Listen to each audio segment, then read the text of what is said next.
नमस्कार, मुद्दे की बात में आप सभी का स्वागत है। मैं हूं आपके साथ गरिमा वाजपेयी। आज बात करेंगे 26 करण संघ का नया वर्ण की।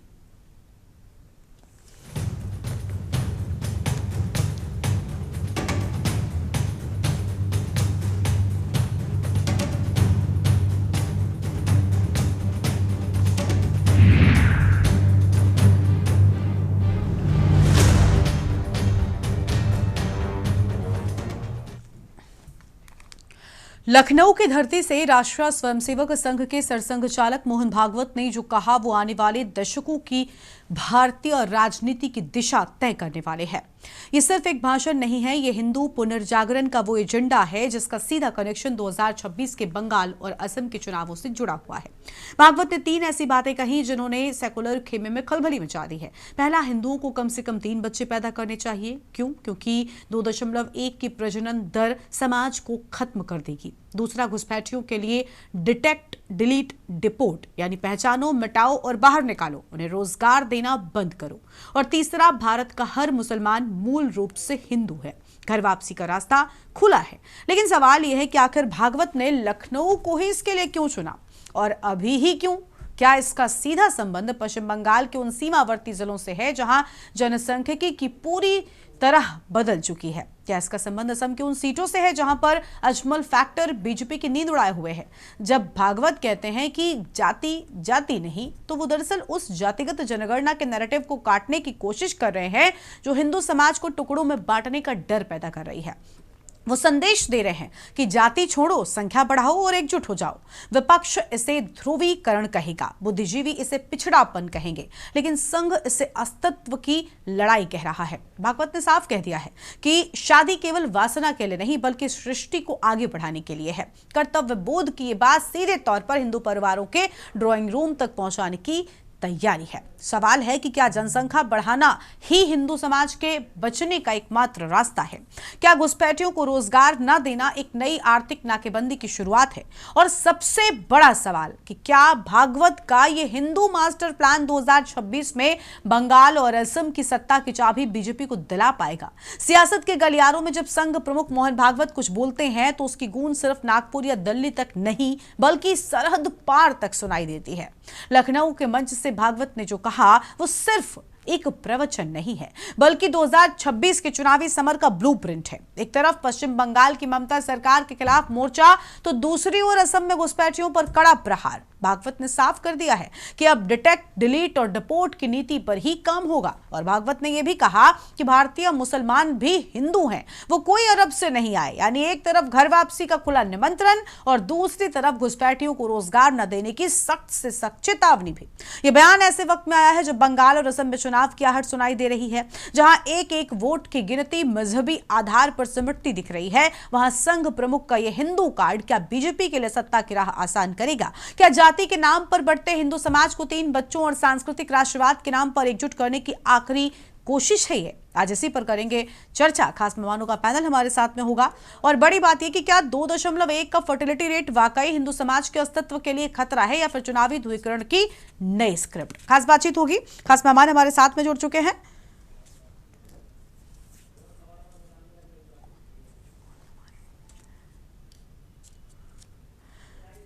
कुछ मुख्य सवाल भी हैं जिनको लेकर हम आज करेंगे चर्चा और आज कि इस बहस में इन सवालों पर करेंगे विस्तार से बातचीत। हमारे साथ में मेहमान जुड़ चुके हैं। हाजी मोहम्मद सलीस मोहम्मद धर्मगुरु, मुस्लिम धर्मगुरु हैं और कांग्रेस पार्टी से हमारे साथ में रत्ना पांडे जी हैं।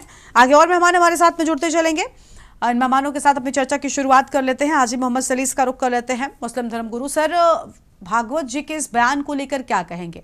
असल में भारतीय मुसलमान हिंदू है और रास्ता उन्होंने खुला है, ये भी कह दिया है।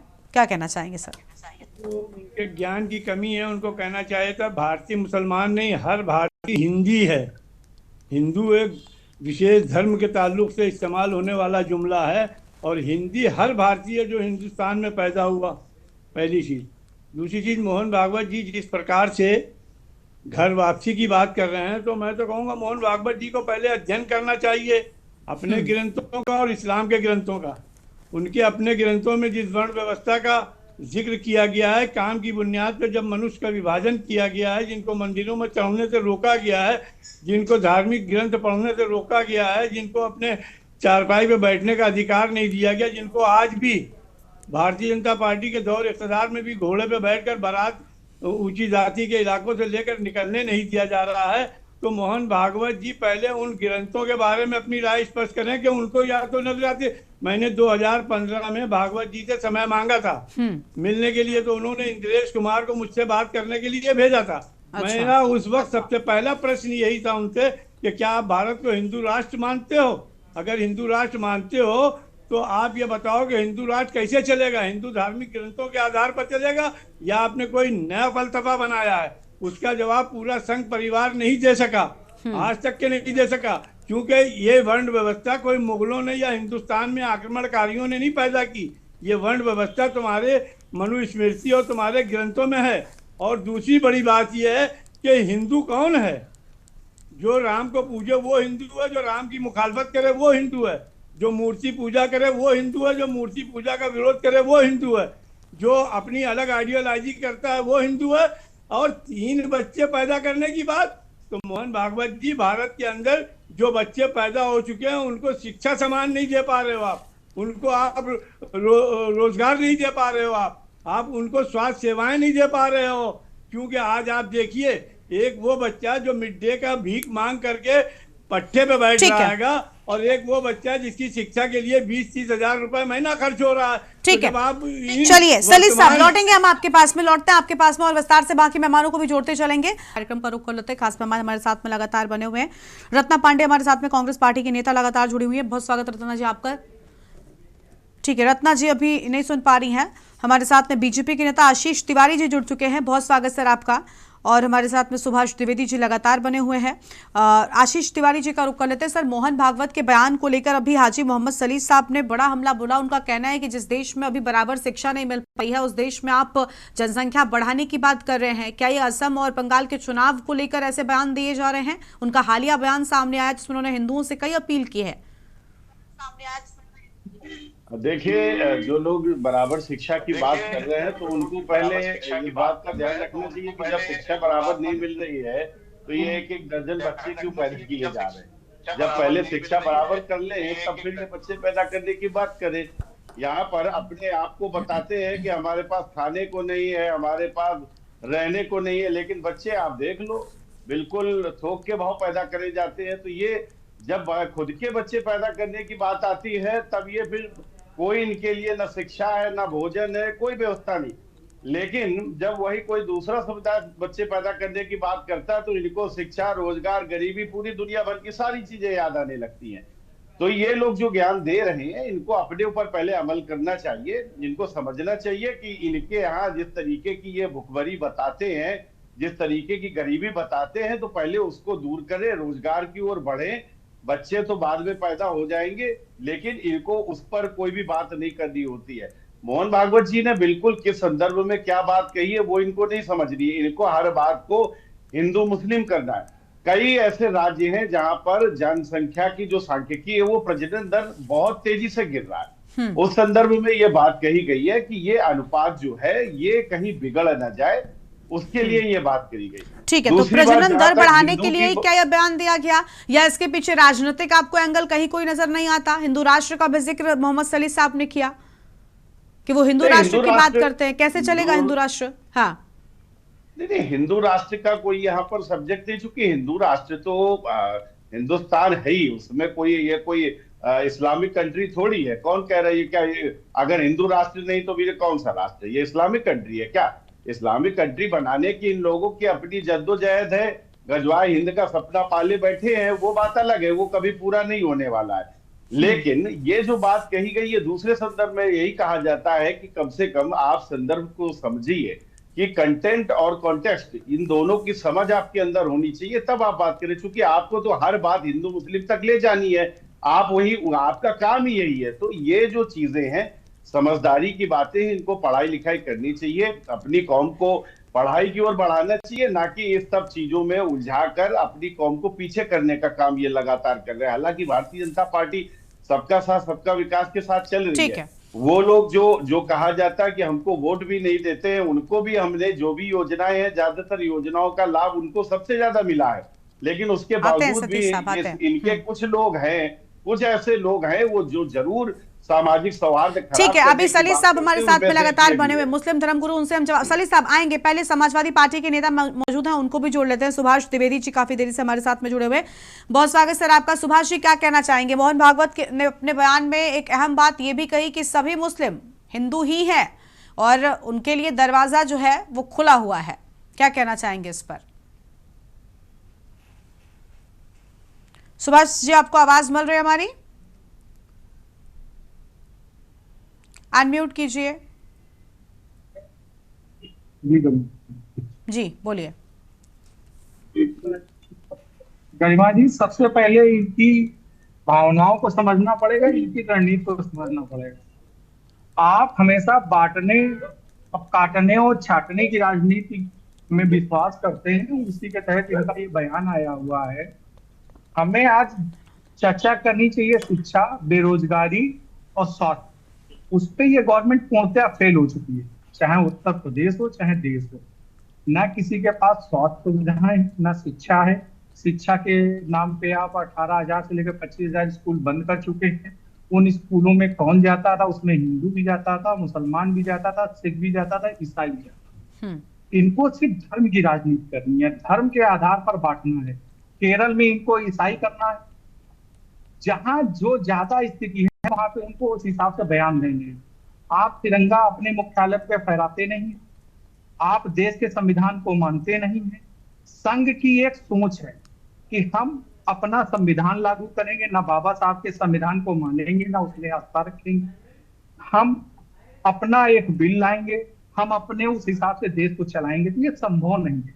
ये जागरूक देश है। आप कह रहे हैं यूजीसी में समित पात्रा और आपके एक घनश्याम तिवारी ये ड्राफ्टिंग में उसमें सदस्य थे। आप कह रहे यूजीसी, आपने पहले एससी एसटी को अलग किया समाज से, फिर आपने ओबीसी को अलग किया, फिर आपने सवर्णों के ऊपर वार किया। इनका सिर्फ एक ही सिद्धांत है कि आपस में समाज को बांटो। मुसलमानों में ये पसंदा मुसलमानों की बात करते हैं। अच्छा, उसके लिए जो इन्होंने तर्क दिया है कि प्रजनन दर कम हो रही है इसलिए ज्यादा बच्चों की बात सामने आई, आप इससे कितना सहमत हैं? ये इनके दो पहलू हैं। पहले कहते हैं जनसंख्या नियंत्रण, कहते हैं जनसंख्या नियंत्रण। उसी को ये कब कैसे पलट जाए, ये ऐसे पलटते हैं कि बंदर भी से भी ज्यादा गुलाटियां मारते हैं। बंदर भी उतनी गुलाटी नहीं मार पाएगा, उसकी तेजी से पलट जाते हैं। कहीं मुसलमानों से नफरत फैलाएंगे, फिर कहेंगे 55 मुसलमान हमारे हैं। आप ये भारत में रहने वाला हर व्यक्ति भारतीय है, इसमें किसी को कोई संदेह नहीं है। फिर हम सनातन का नियम है वसुधैव कुटुंबकम, सनातन का नियम है सर्वे सुखना संतु। ये कौन सा सनातन की बात कर रहे हैं? कौन से हिंदुत्व के धर्म की बात कर रहे हैं? कौन सी बात करना चाहते हैं? समझ से परे। आप तो पहले कहते हैं जनसंख्या नियंत्रण, अब आप ये बयान दे रहे हैं। अरे जो है कम से कम उनकी तो चिंता करिए। मंदिर में जाने पे रोक है, घोड़ी चढ़ने पे रोक है। भाई पहले इन कुरीतियों से हमको लड़ना है, इनसे तो बाहर निकल के आइए। कौन सी दुनिया में जी रहे? चुनाव आया, आप भाषण जीवी हो जाते हैं। आपको उटपटांग भाषा देने, आपको यही नहीं समझ में आता है आप कहाँ हैं, क्या कर रहे हैं, क्या नहीं कर रहे हैं। आप कम से कम ये समझिए कि आपके एक एक शब्द की वजह से न जाने समाज में कितनी नफरत फैलती है। आप उसको सोचना नहीं है। आप भाजपा की ये टीम है, भाजपा आपकी भी टीम है।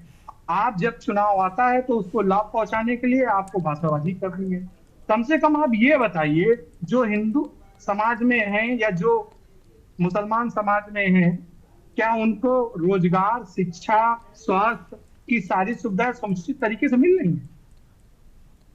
हमारे जो स्कूल बंद हुए हैं उनमें वो व्यक्ति पढ़ने जाता था गरिमा जी, जो गरीबी की रेखा से नीचे, जो गरीबी की रेखा से नीचे जीवन यापन करता था, जो लास्ट में खड़े पावदान पे खड़ा व्यक्ति था, उसका बच्चा वहां स्कूल पढ़ने जाता था। आपने अपने प्राइवेट साथियों को लाभ पहुंचाने के लिए, प्राइवेट स्कूलों को लाभ पहुंचाने के लिए उन स्कूलों को बंद किया। आपने कौन सी शिक्षा चलिए अभी इस पर हम आशीष जी से जवाब लेंगे, लगातार वो हमारे साथ में बने हुए हैं और मेहमानों को भी हम जोड़ते चलेंगे, लेकिन उससे पहले देखिए लगातार भागवत के इस बयान को लेकर एक तरफ चुनावी एंगल से भी जोड़ने का प्रयास किया जा रहा है और क्या है इसके मायने, इस पर करेंगे विस्तार से बातचीत। एक छोटे से ब्रेक के लिए आप रुक रहे, जल्द लौटेंगे। आप देख रहे हैं के न्यूज, खबरों का सारथी।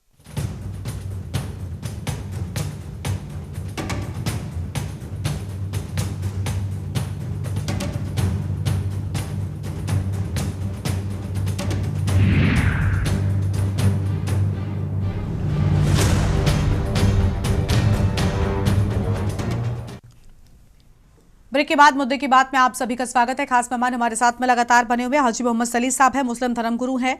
सलील साहब क्या कहना चाहेंगे? अभी आशीष जी के तर्क आपने सुने, आप कुछ कहना चाह रहे थे? अनम्यूट कीजिए, पहले अनम्यूट कीजिए सर।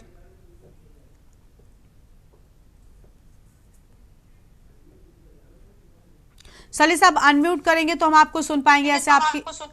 अच्छा मैंने कर दिया जी। बीजेपी और आरएसएस के लोग, आवाज आ रही है? जी बोलिए। हाँ, बीजेपी और आरएसएस के लोग झूठ बोलने के एक्सपर्ट हैं। ये कह रहे हैं कि मुसलमान शिक्षा, कश्मीर के अंदर कुछ मेडिकल में बच्चे आ गए तो कॉलेज बंद करा दिया। ये मुसलमानों के हितैषी हैं, ये मुसलमानों के हित की बात कर रहे हैं।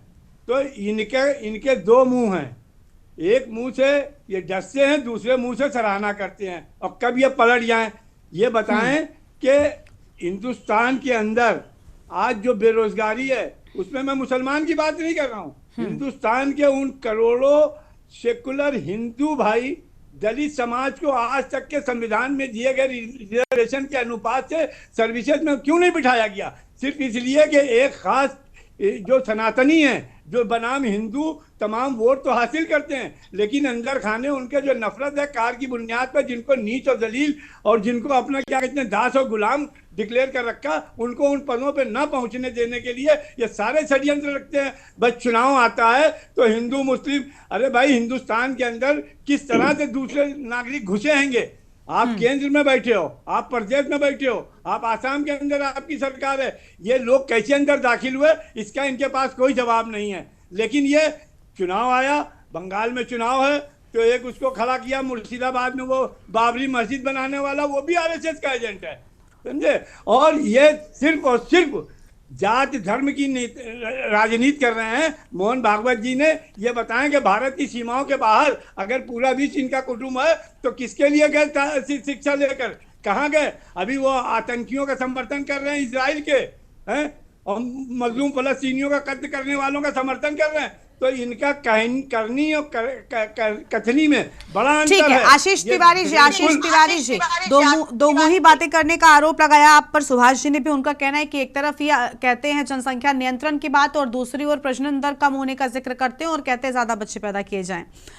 बात तो ये है ना कि आप सुविधाएं कितनी दे पा रहे हैं, और वाकई अगर दोनों चीजें हम लेकर चल रहे हैं, जनसंख्या नियंत्रण की भी बात होगी, उसका भी जिक्र किया जाएगा, दूसरी ओर ऐसे बयान सामने आएंगे, मंशा क्या है आखिर स्पष्ट नहीं हो पाएगा। चाहता हूँ हाँ सलील साहब, अब आशीष जी को सुन लेते हैं हम। दूसरे से तो कह रहा बच्चे पैदा करो, अपने प्रचारकों की शादी करने देता है, वो गैर फितरी। चलिए आप जवाब लेते हैं, जल्दी से जवाब लेते हैं, ठीक है बोलिए आशीष जी। हाँ बिल्कुल, पार्टी के प्रवक्ता की बात का जवाब देना चाहूंगा। इन्होंने कहा कि वो स्कूल बंद कर दिए गए हैं और वो प्राइवेट जो मित्र हैं इनके, प्राइवेट स्कूल वाले उनको फायदा देने के लिए, और दूसरी तरफ कह रहे हैं कि वहां उसमें वो बच्चे पढ़ते थे जो गरीबी रेखा से नीचे थे। अब गरीबी रेखा से नीचे वाले जो स्कूल की फीस नहीं दे पाते हैं, वो बच्चे प्राइवेट में कैसे जाएंगे? पता नहीं कौन सा तर्क कहां से ढूंढ कर लाए हैं। दूसरी बात, स्कूल बंद नहीं करे गए, मर्ज करे गए हैं, और मर्ज करने के लिए, क्योंकि यहाँ पर प्रदेश में अगर कोई स्कूल में खाली 5 बच्चे पढ़ रहे हैं, 10 बच्चे पढ़ रहे हैं, 25 बच्चे पढ़ रहे हैं, तो उनको 1 किलोमीटर के बगल में जो बच्चे 25 वो पढ़ रहे हैं, तो 25 मिला के 50 कर दिए गए।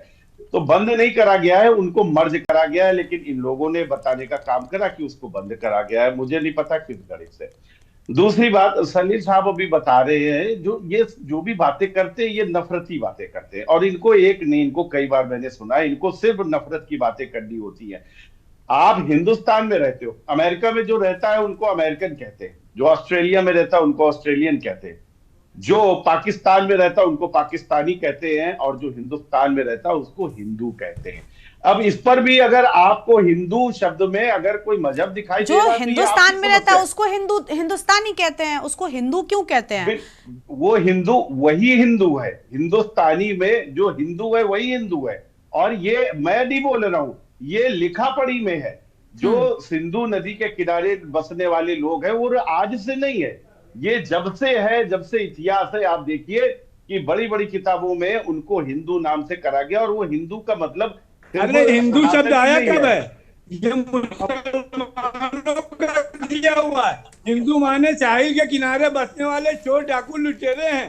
फारसी में जाके देख लीजिए अगर बहुत ज्ञान है आपको। चलिए चलिए फारसी सलील का साहब, सलील फारसी साहब, मत बताइए।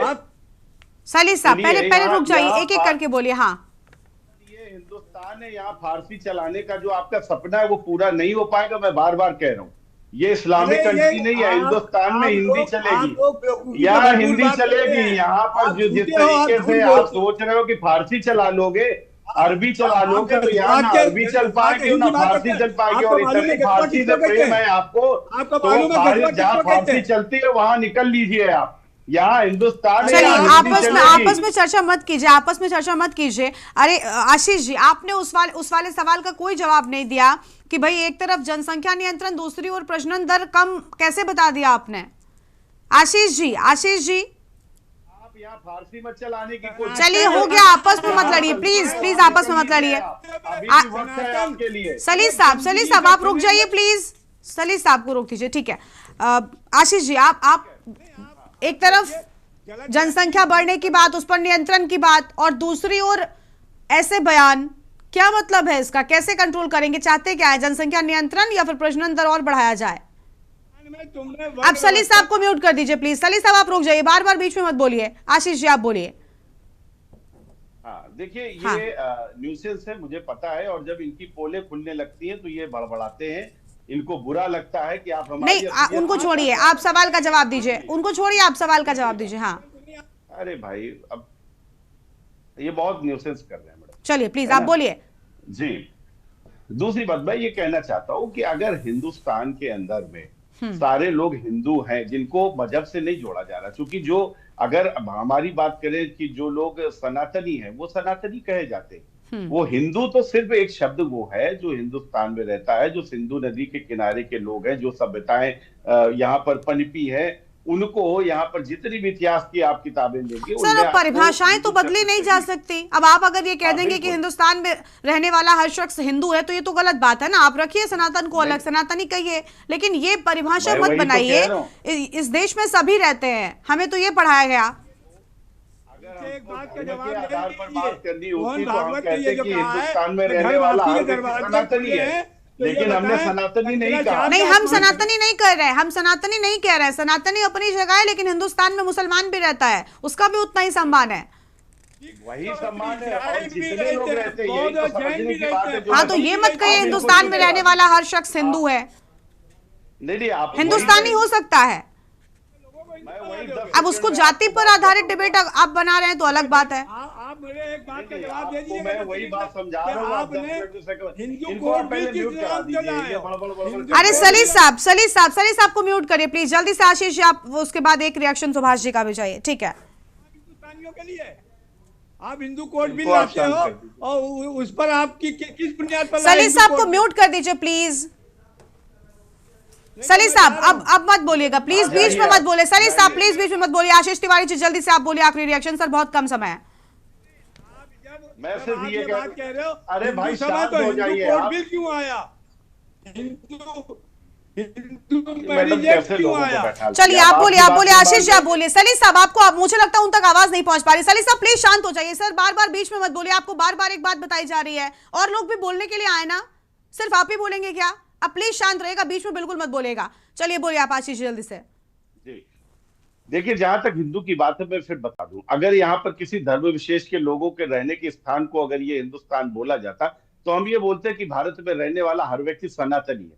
हमने सनातनी नहीं बोला, हमने अब हिंदू मैंने बोला। और कहा ना, इतिहास जो परिभाषाओं को ऐसे बदलने का प्रयास मत करिए। हिंदू और सनातनी क्या है? नहीं, नहीं। प्लीज सर, प्लीज सर, मैं मैं बताता बहुत हूं। बेहतर अगर आप तरीके से मुझे- समझती हूँ। नहीं नहीं, आप बार बार वहीं पर आ रहे हैं, इसलिए सॉरी। जल्दी अगर- से अगर आप सुभाष मुझे- जी का अगर आप- रिएक्शन। नहीं, आप बार बार वहीं पर आ रहे हैं। सुभाष जी, आप बताइए क्या कह रहे थे? आशीष जी की मानसिकता और भाजपा हाँ। की मानसिकता को समझने की कोशिश करिए। ये वो लोग हैं जो हर व्यक्ति को आपस में लड़ा के अपने वोट बैंक की राजनीति करते हैं। पहले हिंदू मुस्लिम से हट के आइए ना। अब तो ये ओबीसी, एससी और सवर्ण को आपस में लड़ा रहे हैं। आप यूजीसी लाए, यूजीसी के में क्या है मामला? आप एससी, ओबीसी यूजीसी का समर्थन करते हैं, विरोध करते हैं। मैं यूजीसी का अरे विरोध अभी करता आप हूं। कहाँ पर आपके चर्चा लेकर जा रहे हैं? देखिए, कुल मिलाकर यूजीसी स्पष्ट होना चाहिए ना कि आप जो बयान दे रहे हैं उनसे आप चाहते क्या हैं। एक तरफ आप धर्म की बात कर रहे हैं, उसके बाद फिर जाति खोजने लग जा रहे हैं। चाहते क्या हैं? और स्पष्ट तो आपके नेताओं के बयानों में भी कुछ नहीं हो पा रहा कि आपको क्या करना है। एक तरफ जनसंख्या बढ़ाने की बात कर रहे हैं और दूसरी ओर जनसंख्या पर नियंत्रण का भी जिक्र करते हैं अपने भाषणों में। चलिए सर, सॉरी, आप लोगों को रोकना पड़ रहा है, बहुत कम समय है। बहुत शुक्रिया आप सभी का हमारे साथ जुड़ने के लिए। तो मोहन भागवत के बयान को लेकर सियासत में खलबली मच गई है कि आखिर ये बयान उनका आने वाले चुनावों को प्रभावित करने के लिए दिया गया है और इसी वक्त पर क्यों दिया गया, क्योंकि 3 बड़ी बातों को लेकर चर्चा शुरू हो गई है। एक तरफ उन्होंने सभी मुसलमानों को हिंदू बताया और दूसरी ओर डेमोग्राफिक चेंज को लेकर अहम बातें कह दी। और उससे भी बड़ी बात यहाँ पर जनसंख्या नियंत्रण वाली सामने आई, जिसमें प्रजनन दर कम होने के चलते हिंदुओं से ज्यादा बच्चे पैदा करने का जिक्र किया जा रहा है, जिसको लेकर लंबे वक्त से चर्चा और सियासत दोनों जारी है। इस कार्यक्रम में इतना ही। तमाम बड़ी खबरों के लिए आप देखते रहिए के न्यूज़ इंडिया। नमस्कार।